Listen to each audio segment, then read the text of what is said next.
ഇന്ന് ഉറങ്ങി വെച്ചപ്പോൾ നല്ല മഴ കേട്ടോ. അപ്പം ജനലൊക്കെ തുറന്ന് ഞാൻ ആ മഴ കുറച്ച് നേരം ഒന്ന് നോക്കി നിന്നു. റൂമേ ഭയങ്കര ആവ്യകരം.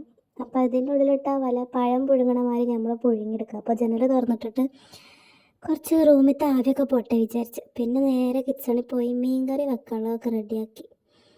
അങ്ങനെ മീൻകറി വെച്ച് സെറ്റാക്കി. പിന്നെ എനിക്ക് 2 ബിസ്ക്കറ്റ് തന്നുമ്മ. ഞാൻ ആ ബിസ്ക്കറ്റ് തിന്നാണ്. ആ പച്ചക്കറി ഞങ്ങളുടെ തോട്ടത്തിലുണ്ടായത് കേട്ടോ. ഇവിടുത്തെ അമ്മീപ്പയും അത്യാവശ്യം വേണ്ട പച്ചക്കറികളൊക്കെ വീട്ടിൽ തന്നെ ഉണ്ടാക്കും. അങ്ങനെ മീൻകറി വെക്കാനുള്ളതൊക്കെ റെഡിയാക്കി. മീൻകറി ഇതാ ഗ്യാസും അങ്ങനെ വെച്ച് അതിക്ക് വേണ്ട ഓരോ പൊടികൾ ഇടണം. അപ്പം ഞാൻ ഒറ്റക്കാട്ടോ വീഡിയോ എടുക്കുന്നതും മീൻകറി വെക്കുന്നതൊക്കെ. ആരും ഹെൽപ്പാക്കാനില്ല. പിന്നെ ഞാൻ വിചാരിച്ചു നമുക്ക് അങ്ങോട്ട് എടുക്കാം വീഡിയോ എന്ന്. പിന്നെ അതിക്ക് കടുക്, ഉലുവ, മഞ്ഞപ്പൊടി, മുളകും പൊടി, ഇഞ്ചി, വെളുത്തുള്ളി ഒക്കെ ഇട്ട് ഒരു അൽക്കുലത്തെ മീൻകറിയാണ് വെച്ച്.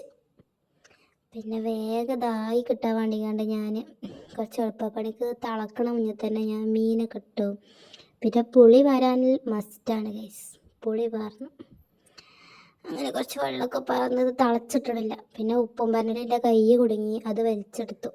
കൈ അതിനുള്ളിൽ നിന്ന് വലിച്ചെടുത്ത് മീനായിക്കിട്ട് നല്ലോണം തിളപ്പിച്ച് കിച്ചണൊക്കെ ക്ലീനാക്കി. അപ്പം അന്നത്തേക്ക് ബൈ.